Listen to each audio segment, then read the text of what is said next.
Okay, next verse, text 17. Translation: accompanied during the daytime by the sons of the Prajapati, the predominating deities of the days, and accompanied at night by his daughters, the deities of the nights. Lakshmi Devi worships the Lord during the period known as the Sangvatsara, in his most merciful form as Kamadev. Fully absorbed in devotional service, she chants the following mantras. Purport: the word Maya Mayam is used in this verse should not be understood according to the interpretations of the Mayavadis. Maya means affection as well as illusion. When a mother deals with her child affectionately, she is called Maya Maya, Maya Maya. In whatever form the Supreme Lord Vishnu appears, he is always affectionate toward his devotees. Thus, the word Maya Mayam is used here to mean very affectionate toward the devotees. Srila Jiva Goswami writes in this regard that Maya Mayam can also mean Kripa Prachuram, deeply merciful. Similarly, Srila Viraraghava says, when one is very affectionate due to an intimate relationship, one is described as Maya Maya. Srila Vishwanath Chakravarti Thakur explains Maya Mayam by dividing it into the words Maya and Amayam. He explains these words to indicate that because the living entity is covered by the disease of illusion, the Lord is always eager to deliver his devotee from the clutches of Maya and cure him from the disease caused by the illusory energy.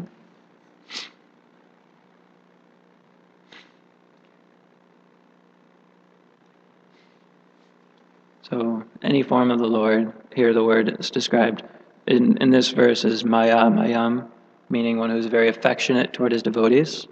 So every form of the Lord has this quality of showing affection towards his devotees.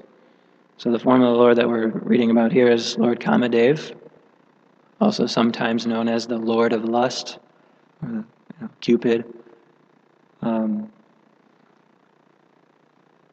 We were talking the other day about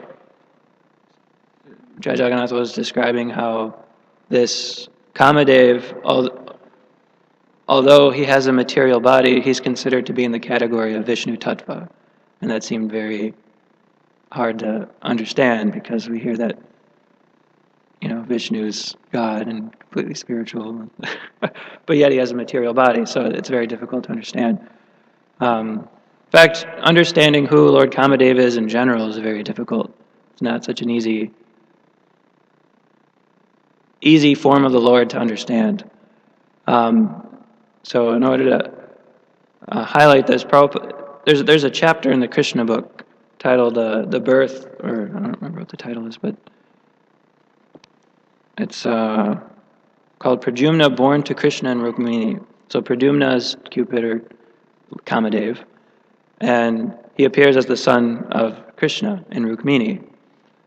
So in this chapter, Prabhupada describes who Pradyumna is in a certain way. And then we also hear that other acharyas and other parts of the scripture, they describe who is Pradyumna in another way. So we're gonna go into this a little bit. We're gonna try to figure out or to explore who is Pradyumna according to what Prabhupada says, who is Pradyumna according to what the scriptures say, according to what the previous acharyas say, and try to understand a little better. So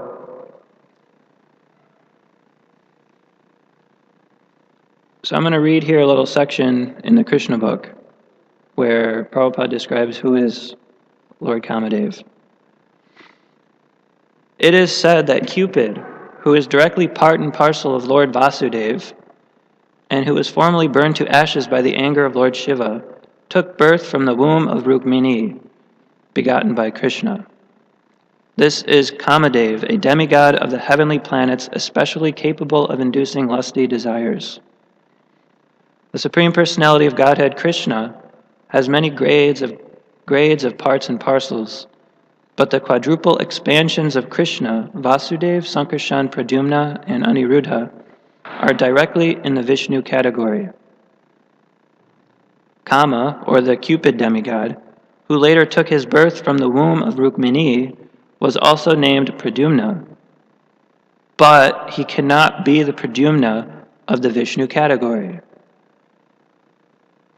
So here's what Prabhupada is saying, that the Pradyumna born to Krishna and Rukmini and Dwarka, that's not the same as the Pradyumna and the Chaturvyuha, or the expansion of Lord Balaram into the different categories of Vishnu. So Krishna is the source of everything, and then Krishna's first expansion is Lord Balaram, and then from Balaram expands the Chaturvyuha, which is four other forms of the Lord: Sankarshan, Vasudeva, Pradyumna, and Aniruddha. So here Prabhupada is saying that Pradyumna in the Chaturvyuha is different from the Pradyumna born to Krishna in Dwarka. That's what Prabhupada is saying here.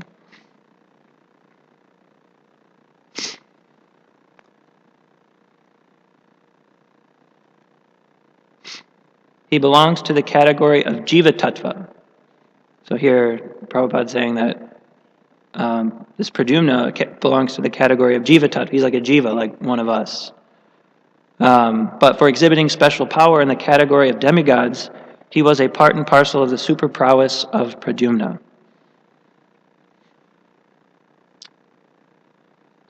And he says that is the verdict of the Goswamis. So that's one way of seeing who is Pradyumna. He's a demigod who's a jiva, who, after he got burned up by Lord Shiva, incinerated by Lord Shiva, he took birth in the womb of Krishna, he took birth as the son of Krishna and Rukmini. So now, if we read the 10th canto of the Srimad Bhagvatam, which is what the Krishna book is. Krishna book is just like a story form, or it's the same book, just in a different kind of presentation. So the 11th canto, this was translated by Prabhupada's disciples, mainly Hridayananda Maharaj and I think others, but so they quote a lot of the previous acharyas in describing each of these verses. So the verse that I just read in the Krishna book is here in the Srimad Bhagavatam. And the verse here says that Kamadev, Cupid, in expansion of Vasudeva, had previously been burned to ashes by Rudra's anger. Now, to obtain a new body, he merged back into the body of Lord Vasudeva. And here in the purport, in his Krishna Sandarbha, Srila Jiva Goswami cites the following verse of the Gopala Tapani Upanishad to prove that Pradyumna, who is the son of Krishna and Rukmini, is the same Pradyumna, who is a member of Lord Krishna's eternal fourfold plenary expansion, the Chaturvyuha. Sounds like a direct contradiction. So Jiva Goswami is saying one thing, that they're the same. The Pradyumna that's born of Krishna and Rukmini and Dwarka is the same as the Pradyumna found in the Chaturvyuha. So then he quotes from this is from the Gopala Tapani Upanishad. Quote, there in Dwarka, the Almighty Lord Krishna, endowed with his full potency, resided in the company of his three plenary expansions, Balaram, Aniruddha, and Pradyumna. So here is, in Dwarka, Krishna appears with his expansions, the Chaturvyuha, and his expansions perform different roles in Krishna's pastimes in Dwarka. So Balaram is there. Sankarshan, who's the member of the Chaturvyuha, is there in Dwarka as Balaram. And Pradyumna, who's a member of the Chaturvyuha, is there as the son of Krishna. And Aniruddha is there as the grandson of Krishna, or the son of Pradyumna. So the Krishna Sandarbha goes on to explain, with reference to the present verse of the Srimad Bhagavatam, that, quote, the Cupid whom Rudra burned with his anger is a demigod subordinate to Indra. So we have Kamadev, the demigod, Kamadev, the son of Krishna, and Kamadev, member of the Chaturvyuha. At least three ways of understanding who is this Pradyumna described in the Srimad Bhagavatam. So this demigod Cupid is a partial manifestation of the prototype Cupid, Pradyumna, who is a plenary expansion of Vasudeva. The demigod Cupid, being unable to attain a new body on his own, entered within the body of Pradyumna. Otherwise, Cupid would have had to remain in a perpetual state of disembodiment, a result of Rudra's having incinerated him with his anger.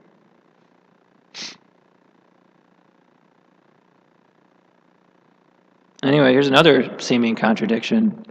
So one is that in the verse, and also in the Krishna book, what Prabhupada...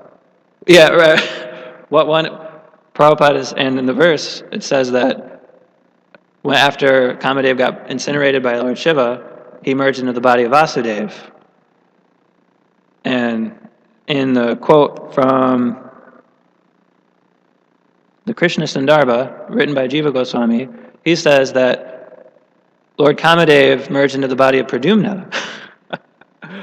Another difference, because they're not the same. I mean, once they're both in the category of Vishnu Tattva, but there's a clear distinction between Vasudeva, who's like, Krishna, when he's in Dwarka, he's also known as Vasudeva. So that member of the Chaturvyuha, Vasudeva, that's Krishna in Dwarka. So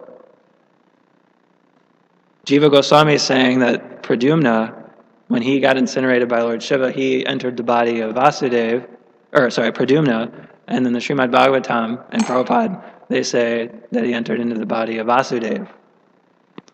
So yeah, at least two contradictions here.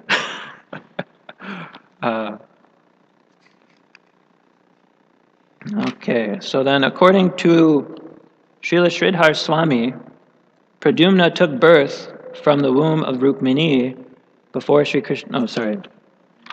I've missed a paragraph. In his English rendering of Srimad Bhagavatam, Srila Prabhupada confirms the absolute status of Pradyumna, Lord Krishna's first son. Okay, Prabhupada said one thing in the Krishna book. Now we're going to hear another thing that Prabhupada says in the Srimad Bhagavatam. So, this is Prabhupada speaking in his purport. Quote, Pradyumna and Aniruddha are also expansions of the personality of Godhead, and thus they are also Vishnu Tattva. Okay. So even Prabhupada, he's saying one thing. He's saying that this Pradyumna is Jiva Tattva in the Krishna book, and that he's not in the category of Vishnu Tattva. And here he's saying he is in the category of Vishnu Tattva in the purport of the first canto, 14th chapter, verse 30. At Dwarka, Lord Vasudeva is engaged in his transcendental pastimes along with his plenary expansions, namely Sankarshan, Pradyumna, and Aniruddha, and therefore each and every one of them can be addressed as the personality of Godhead. Okay, Srila Sridhar Swami notes that Kamadev, or Cupid, now appearing within Pradyumna, is a portion of Vasudeva because he is manifest from the element Chit, consciousness, which is presided over by Vasudeva, and also because he, Cupid, is the cause of material generation. As the Lord states in Bhagavad Gita, Prajanas chasmi Kandarpaha, of progenitors I am Kandarpa, Cupid. So there's another, maybe you could argue, so another seemingly contradiction. Here, Srila Sridhar Swami is saying that Kamadev is a portion of Vasudeva. But earlier, we had read that Kamadev is a partial manifestation of the prototype Cupid. That was Jiva Goswami in the Krishna Sandarbha. So, what is it? So we're seeing a lot of contradictions just here in trying to understand who is this Kamadev.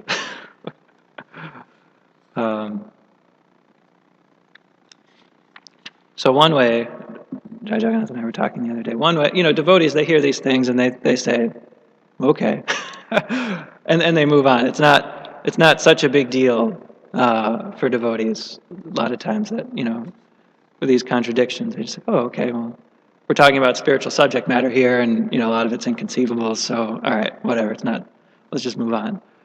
But it's important to, I guess, try to understand how we can view these contradictions. They're found all throughout the Shastras and the commentaries of the Acharyas, contradictions here and there. Acharya Nisha was telling us that he was hearing a class, maybe on his trip in Vrindavan, by Mukunda Datta, who was saying that, was it Mukunda Datta, who was saying that the Shastras and Acharya writings, they're full of contradictions. Well, if you really read them scrutinizingly, you can see that, wow, there's actually a lot of, seemingly apparent contradictions. So, what do we do? One way to see this is that it's just that they're apparent contradictions. They're seeming contradictions. But the fact is that really there is no contradiction.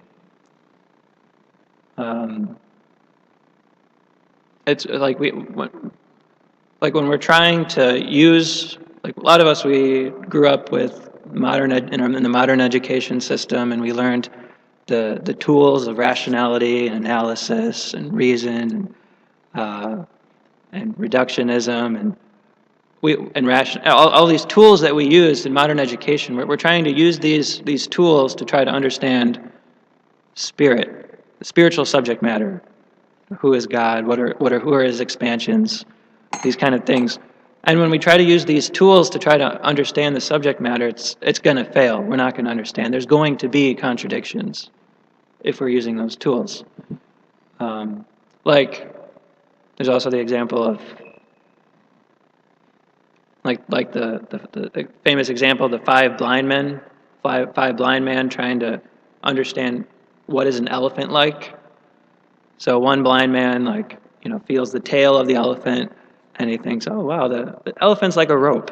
That's what an elephant is. That's his conception of what an elephant is. It's like a rope because he felt the tail. And then the other blind man, he might grab the leg of the elephant and might think, oh wow, an elephant's like a trunk of a tree or something. And that's his conception of what an elephant is like. And then another blind man, he might kind of touch the stomach of the elephant, might think, oh wow, this is like a big wall. That's an elephant's like a big wall. Another one might touch the ivory tusk of the elephant and might think, oh, well, an elephant's like a smooth, hard cone thing. And another might touch the hose or the trunk, what do you call that? The snout or whatever of the elephant, might think, oh wow, it's like a hose. An elephant's like a hose. Like that because they're blind, they're using their limited capacity to try to understand what is the elephant. They're only getting like a small portion of it. So in one sense, they're all right, but they're also wrong, because the elephant's not like a rope.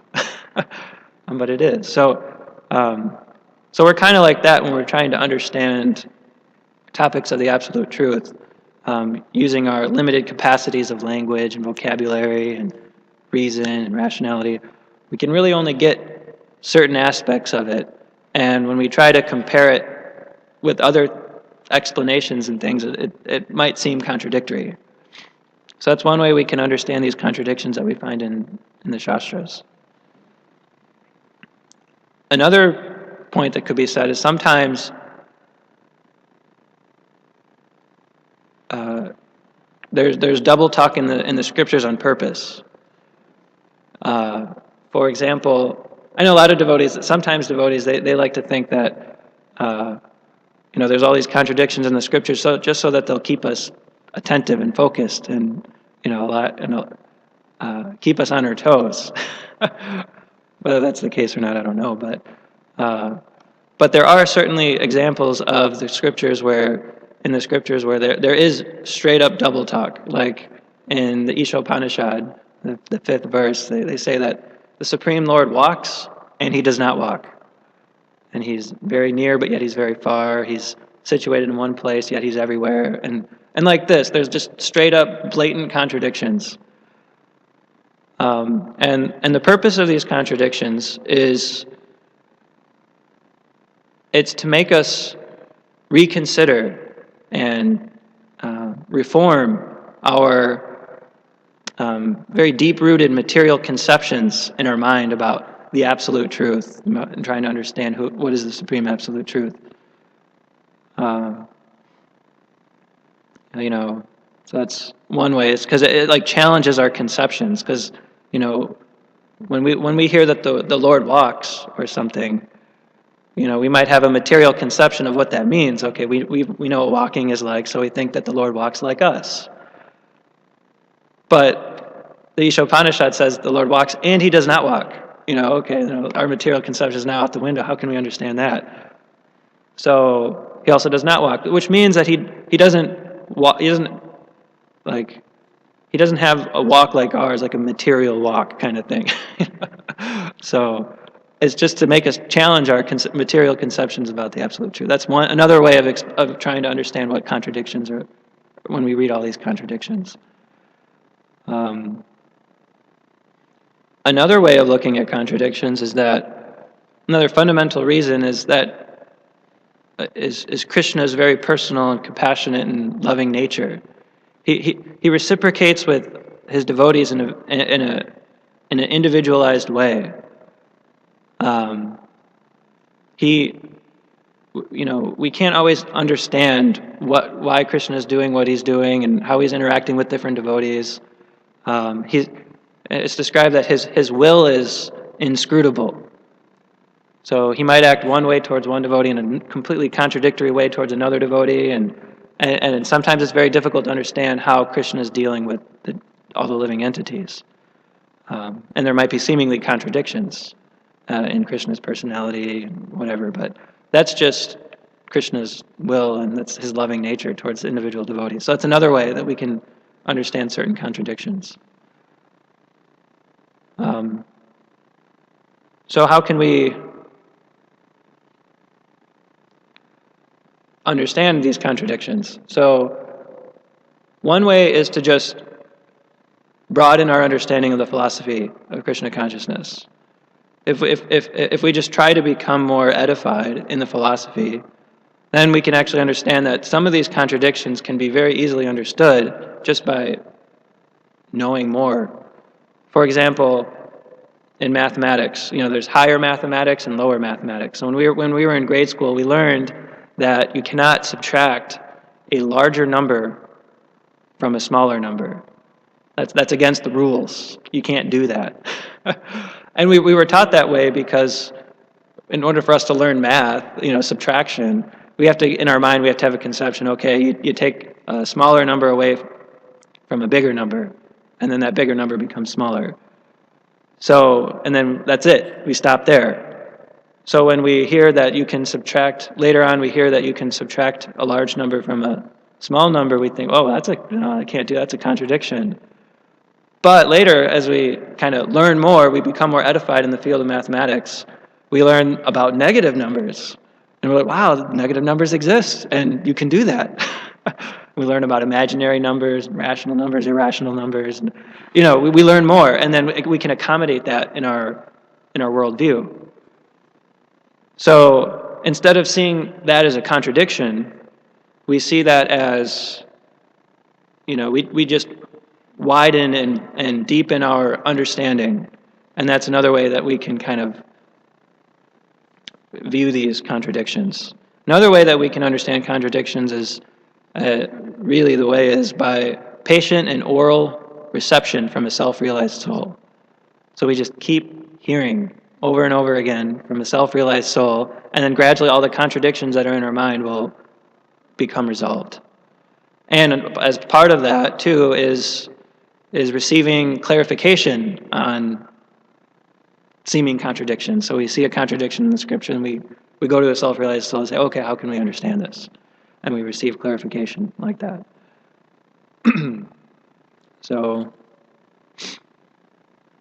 even great acharyas, because I was describing earlier that our philosophy is so vast, and there's so much involved in our philosophy. There's so many details that are given, and sometimes acharyas might disagree on particular little details, like maybe this could be an example, or maybe not. So we're also advised not to take sides. We don't say, oh, I think, whatever Prabhupada is writing, Jiva Goswami is, whatever. We don't take sides. We just note, okay, there's a contradiction, and we move on. But we're always remaining faithful to Srila Prabhupada and our current guru, spiritual master, because we understand previous acharyas through our current guru or spiritual master. That's how we can see previous acharyas. It's always through the parampara. We don't just go directly to Jiva Goswami and try to understand Krishna consciousness through him directly. Okay, so we learn that there's at least three different ways, three different ways of understanding who is Lord Kamadev. One is the Chatur Vyuha, so he's an expansion of Lord Balaram in the Chatur Vyuha. So in the Chaitanya Charitamrita, there's this system for naming the different forms of Vishnu that have come in the material world, based on the placement of their weapons. So Vishnu has 4 arms, and he carries 4 things. Two weapons, a disc and a club, and 2 items for giving blessings, a conch and the lotus.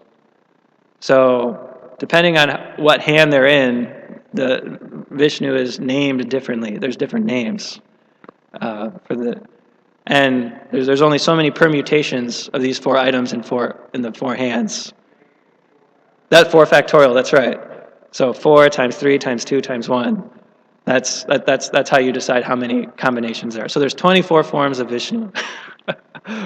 And this is described in the Chaitanya Charitamrita. Each position is described. And each position has a different name. So Pradyumna is one of those forms of Vishnu. And his position, and the way it begins is that it's described that the bottom right hand, you start with the bottom right hand, then the top right hand, and then the top left hand, and then the bottom left hand.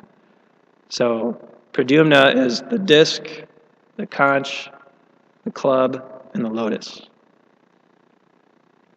And then Aniruddha, Pradyumna's son, his position is the disc, the club, the conch, and the lotus.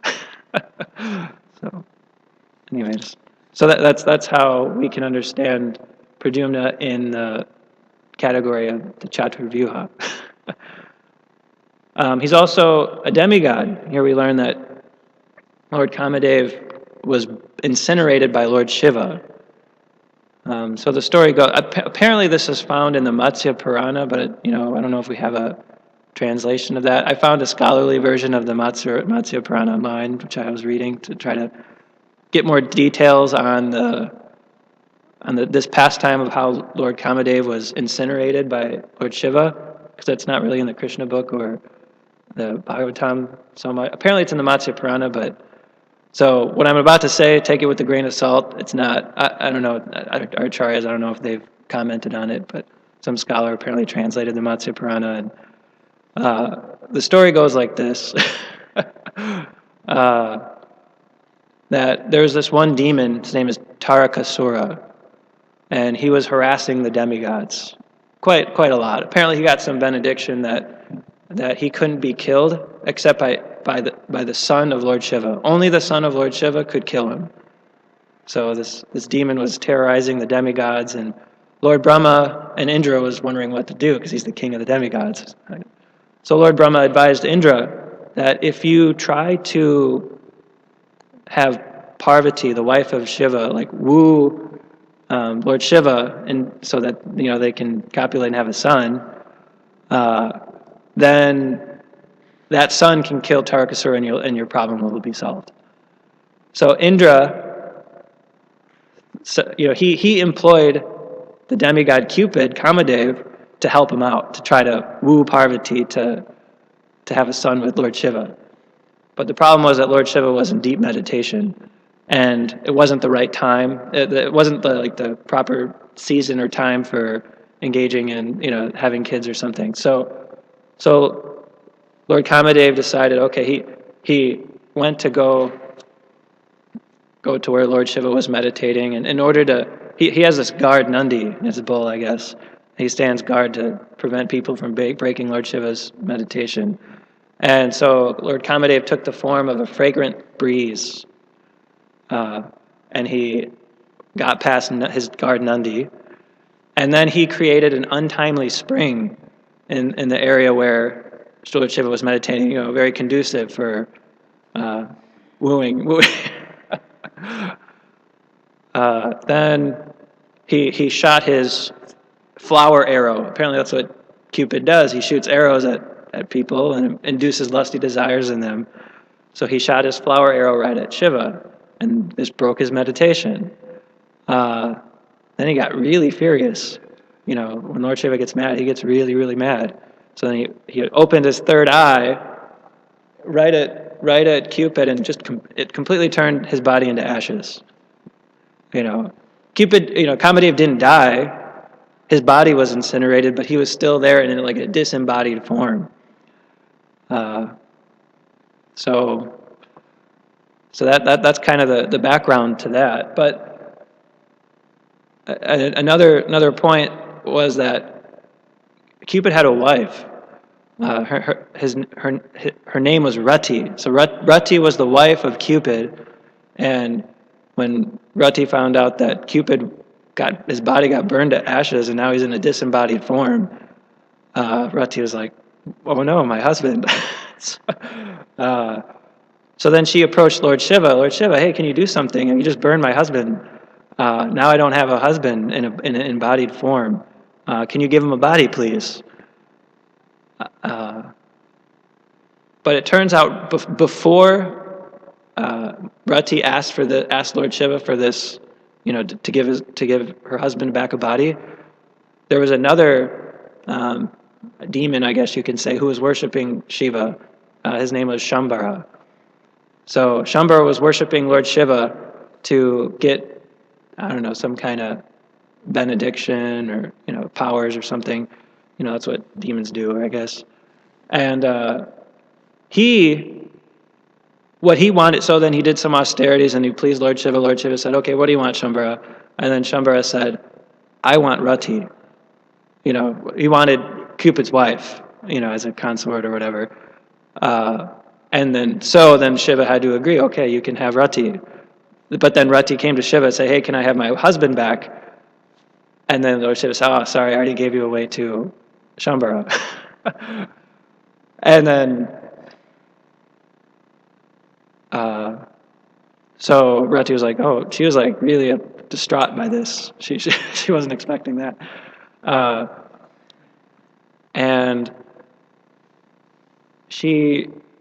But Lord Shiva, said, "Don't worry. You will get what you desire. You will get you'll get your husband back, and don't worry, it won't be so bad." So anyway, then Shambhara took Rati back to his place, thinking he would enjoy and everything. And then Rati apparently knew the art of bewildering people and deluding them. So she somehow managed to stay in the palace or whatever of Shambhara, in the home of Shambhara, and she remained untouched just because she had this mystic powers just to bewilder him so that she could be left alone and not be, with this guy, Shambhara. So then she took on the name, as a result of her having these mystic potencies, she took on the name Mayavati. So now Rati is Mayavati, and Cupid is in a disembodied form. What happens now is that Kamadev, he then either merges into the body of Vasudeva or Pradyumna. According to the Srimad Bhagvatam, it's not quite exactly clear whether it's Pradyumna or it's Vasudeva, but nevertheless, he merges into the body of, let's say, Pradyumna. And this Pradyumna, the Chaturvyuha, he appears in Dvarka as Krishna's son. So Krishna's having his pastimes in Dvarka about 5,000 years ago, and the Chaturvyuha Pradyumna appears as Rukmini and Krishna's son. Now, when when Pradyumna was born, there was this prophecy or something saying that Shambhara, the demon who asked for rati as his benediction, that Shambhara would be killed by Pradyumna. So Shambhara came to know about this prophecy, and he became very disturbed. Naturally, if you know you're going to be killed by somebody, just like Kamsa knew he was going to get killed by Krishna, so Kamsa, he wanted to kill Krishna before Krishna would kill him. So similarly, Shambhara wanted to kill Pradyumna before Pradyumna would kill him. So Shambhara kidnapped Pradyumna, and he threw Pradyumna into the sea, thinking, okay, my problem is solved. But what happened was that there was this big fish in the sea who swallowed Pradyumna, and this fish was caught by a fisherman. And this fisherman sold this big, huge fish in the marketplace. And it turns out that Shambhara really likes fish, and he really likes eating meat and fish and everything. So, because he's, that's what demons like to do. So he actually purchased the fish in which ate Pradyumna. So now there's this fish with Pradyumna in it going back to the home of Shambhara, and while Shambhara's cook is cutting open the fish to prepare it for Shambhara's meal, he found Pradyumna, this very beautiful boy, in the body of this fish, and the cook didn't know what to do with it. So he gave Pradyumna to Mayavati, who was also in the home as Shambhara's maidservant. So now Pradyumna and Mayavati are reunited, but there's a problem, is that Mayavati is this grown woman and Pradyumna is this baby, yet they're supposed to be husband and wife. So it's a little bit of a conflict of moods here. Mayavati, she sees the baby and she's like, and actually she has great affection for the baby and she cares for him like a mother would. But then as Pradyumna gets older and grows, which he grows very quickly into youth, her mood changes. Now her mood changes from a motherly mood to one of more of like a conjugal mood. And she felt bad a little about it, because she wasn't really sure that, at first she wasn't sure that this was her previous husband, Kamadev. So she was feeling bad, like, oh, I'm having lusty feelings toward this child whom I had motherly feelings for. And then Narada Muni appears on the scene to kind of set things right. So then Narada Muni tells Mayavati that, oh, in fact, he actually is your husband, so it's okay.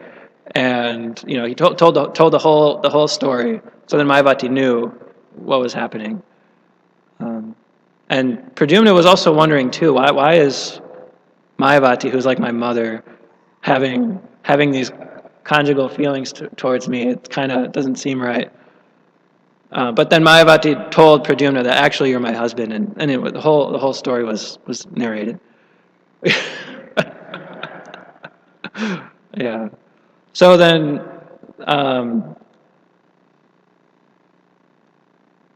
now Pradyumna was there, and Mayavati said that, you can act. Your mother is worried sick about you. Your mother back in Dvarka, Rukmini, she's like a cow who lost her calf, always wondering what happened to my lost son. So we should go back there to Dvarka, so to pacify your mother, who's worried about you, because he was kidnapped as a young boy, and only 6 days after he was born was he kidnapped. So Mayavati said, you can kill Shambhara. I have this mystic power called Mahamaya. You can use it, and you could actually kill Shambhara, and then we can go back to Dvarka. So Pradyumna, he got some mystic potency from Mayavati and approached Shambhara. It was really interesting how he approached him too. It was really funny. So he just went right up to Shambhara, and without exchanging any pleasure. Apparently they've never met before, so all of a sudden this young beautiful boy just goes right up to Shambhara. and the very first thing that Pradyumna says, he just hurls intolerable insults at Shambhara. That's the first thing. And demons, when they're insulted, they get extremely agitated. It was described that his insults are so intolerable that Shambhara, he was disturbed like a snake that just got kicked. If you kick a snake, they go nuts. So just like that, Shambhara was, enraged. So his eyes turned red and totally enraged. He just took his club and threw it right at Pradyumna. So Pradyumna had his own club on him, and then he just kind of hit the other club away, and then it was on. Then there's a big fight between Shambhara and Pradyumna. So then Shambhara flew into the sky, and then he had all this like black magic and everything that he got, I guess, from Lord Shiva, and he started hurling all these weapons at, downpour of weapons right at Pradyumna. But Pradyumna, having a greater mystic power, Mahamaya, and as described that some powers in the mode of goodness, he was able to easily counteract all of these weapons of Shambhara. Then Pradyumna just took out his sword and chopped off his head, and complete with his helmet and red mustache and earrings, and that was the end of Shambhara. So then, Mayavati, apparently she knows the art of flying and going from different places to different places. So she then picked up Pradyumna, and they flew back to Dwarka. And it was described that Mayavati looked like a cloud carrying a lightning bolt. Like Mayavati carrying Pradyumna was like a cloud carrying lightning bolt. And then they landed right in one of the main palaces of Dwarka, of Krishna. And they landed right in the middle of an assembly of the ladies of Dwarka. And when they appeared, all the ladies thought, wow, this is Krishna, because Pradyumna, being the son of Krishna, he resembled Krishna a lot. In fact, it was said that in no way was Pradyumna inferior to Krishna. Pradyumna had like all the, he was most like Krishna. The most like Krishna you can be was Pradyumna, because he was his son. In fact, it was described that he was a perfect reflection of Krishna's beauty. So this is Pradyumna, and he appeared in the palace, and all the ladies thought, oh wow, this is Krishna. And because it was Krishna, they all decided, I don't know, they just all scattered and hid, because I guess it wasn't appropriate, for them to be with Krishna at that point. But then they were looking at Pradyumna, and they thought, wait, this isn't Krishna. There's slight differences. We see that Pradyumna has long arms and the yellow silk cloth and the curly blue hair, darkish bluish complexion of a rain cloud, lotus eyes. There's so many similarities, but there's slight differences. And then Rukmini was also there, and she saw Pradyumna, and then she was thinking, wow, I have so much affection for this person who just appeared in the palace, and he looks so much like Krishna. Maybe this is, my long lost son. So she was thinking this way, and then Krishna and Balaram and Krishna's parents, Vasudeva and Devaki, came, and there's this whole what's going on in the palace? So then, naturally, when there's confusion, Narada Muni comes in again, and he discloses, he tells everybody everything. Okay, this is Pradyumna, and they all hug, and that's, kind of the story of Pradyumna.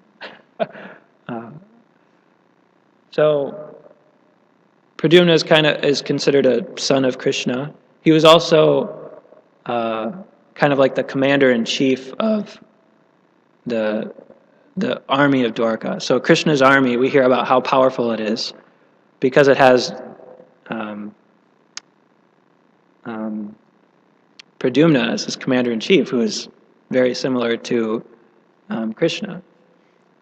So in many of the battles that we see between the Yadus and other armies, Pradyumna is there, and he's kind of leading the charge. So when Banasura and Lord Shiva were fighting Krishna and Balaram and the Yadus, Pradyumna was also there, and he was fighting with Kartikeya. Kartikeya was the son of Shiva, who is the one who actually ended up killing Tarakasura, back in the day. But anyway, so Kartikeya, he's like the god of war, and he's considered to be very, very powerful as being the son of Lord Shiva. And so Pradyumna was fighting with Kartikeya in the battle between Lord Shiva and Krishna. So Krishna was fighting Lord Shiva, and then Krishna's son was fighting Lord Shiva's son. Natural, that makes sense. And so Pradyumna was very easily beating Kartikeya in this battle. So he's considered to be a very, very excellent fighter. And there's another pastime where of King Shalva. King Shalva, he was a friend of Shishupal. Shishupal was supposed to marry Rukmini, so they were about ready to get married. Shishupal and Rukmini were going to get married, and then Krishna came out of nowhere and stole Rukmini, and Shishupal got very upset. Why did Krishna steal my wife? And there's this big battle that ensued between the Yadus and Shishupal and his army. So Shishupal was killed by Krishna, and one of Shishupal's really good friends was Salva. And Salva vowed, he lost the battle against the Yadus, and then he vowed at that day, okay, I want revenge for Krishna killing Shishupal, so I'm gonna perform very intense austerities. I'm gonna worship Lord Shiva, and I'm gonna get some benedictions, and I'm going to kill Krishna. I'm gonna take out the Yadus because they unrighteously took Rukmini from us. So then he did that, and then when he pleased Lord Shiva asked him, what do you want? And he said, I want an invincible airplane that can go anywhere I want and that can't be destroyed, and especially it's very dangerous to the Yadus. Like this really powerful airplane he asked for. So then Lord Shiva said, okay, you can have it. So then now King Shalva, with his invincible airplane and his armies, they went to go attack Dwarka. and it was kind of a surprise, and all of a sudden in the horizon there was this big, huge airplane coming, and then it is described that it appeared that the sky was becoming as dark as night, like this dense darkness overcame Dwarka because of King Shalva and his armies coming to attack it. But Pradyumna was there, and he appeared like the rising sun. And then there was this really, really intense battle between King Shalva and Pradyumna and Krishna's army. So Pradyumna acted very, very valiantly in this battle. It's described that he shot like 100 arrows right at Shalva, and he shot 25 arrows at Shalva's commander-in-chief. His name was Duman. And Duman. And he shot like 10 arrows at all of the chariot drivers and killed all the chariot drivers. And he shot 3 arrows at all the elephants and horses and carriers of the other army, killed all of them. He shot an arrow at every single soldier of the army, very quickly, one right after another. So soldiers on both sides are like, wow, Pradyumna is a really good fighter. He's shooting all these arrows. But what happened was when, I guess he was fighting Duman, the commander-in-chief of King Shalva's army, he suddenly came up and he hit Pradyumna right on the chest with his club. And then Pradyumna became unconscious. So it seemed like, oh no, Pradyumna's down and out. What are we going to do? Our commander-in-chief is down. So Pradyumna's chariot driver, who happens to be the son of Krishna's chariot driver, it's amazing, that's kind of how things happen back in the day, is that you kind of take on the position of the same service as your father. So Krishna's chariot driver is Daruka, and Daruka's son is the chariot driver of Pradyumna. So Pradyumna then, the role of the chariot driver is very important in battle. The chariot driver and the soldier are supposed to work together so that, the soldier is supposed to protect the chariot driver by, firing arrows and keeping the enemy away. And the chariot driver is supposed to maneuver the cart in such that to protect the fighter. So they're supposed to have a very, very close relationship. So the chariot driver was very wondering what to do. Oh no, Pradyumna is unconscious. So then he decided before he gets killed that he would take him away from the battlefield. So the fighting is still going on. The chariot driver takes Pradyumna away from the battlefield. And then when Pradyumna comes back to external consciousness, he's wondering, why am I not in the battle? Like, what's going on? Why did you take me out of the battle? And he got really, really upset at the chariot driver for doing this, because Pradyumna is a very chivalrous person, and to leave the battle is considered very like a cowardly thing to do. And Pradyumna was wondering, what will the ladies at Dwarka think of me? They will call me a coward and an emasculator. How will I go before Krishna and Balaram? How will I go before Krishna and Balaram having left the battlefield? Like, this is the worst. I would much rather have died in the battlefield than leave it like this. But the chariot driver was thinking, he didn't do anything wrong. Like, it's my duty to protect you in battle. So me taking you out was right. And although he got chastised by Pradyumna, he didn't take it that seriously. So anyway, Pradyumna wanted to go back to the battle immediately as fast as possible. So then he went back with a lot of fury, and he really was after Duman, who the one who struck him in the chest with the club. So immediately he shot something like 4 arrows at each of the horses of Duman's chariot, killed all of them, one for each horse. And then he shot 1 arrow at the chariot driver, killed him. Shot 1 arrow at Duman's bow, broke it in half. Shot another arrow at his flag, tore that in half. And then he shot 1 arrow right at Duman, severed his head from his body. That's the end. So very quick, he killed him. So, but anyway, the battle was still raging on because there's this invincible airplane that they just couldn't do anything with. This airplane was described as like this big, huge iron thing in the sky, and it moved so fast. Like, one moment it was on top of the hill, another moment it was on the ground, another moment it was in the air, another moment it was, it was just all over the place. And the residents, the Pradyumna and the Dwarka army, they didn't know what to do with it. They couldn't defeat it because Lord Shiva gave them the benediction that it would be especially dangerous to the Yadus. So there's this intense fighting going on, and nothing really happened so much. So Krishna heard about it, and Krishna came with Balaram, to kind of join the fight. Anyway, so Krishna, being the Supreme Personality of Godhead, easily he took out Shalva, and that was the end of him. But it was something that Pradyumna couldn't do.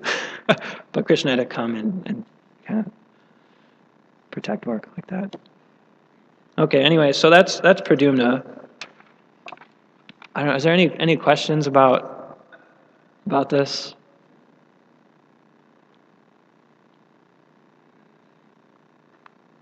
Okay, so next we'll hear about the prayers of Lakshmi in Ketu Malavarsha. So I was wondering if I was going to get to that or not, but I guess these stories took longer to narrate. But so we'll probably stop here. Okay, thank you very much. Srila Prabhupada ki jai.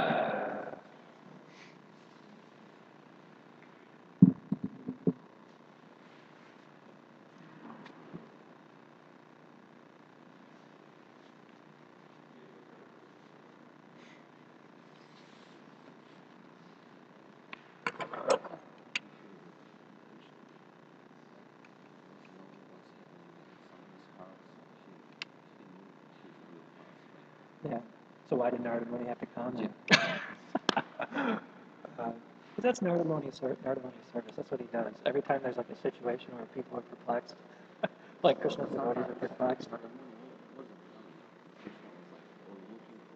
Krishna knew when he came to the scene. Krishna knew everything that was happening.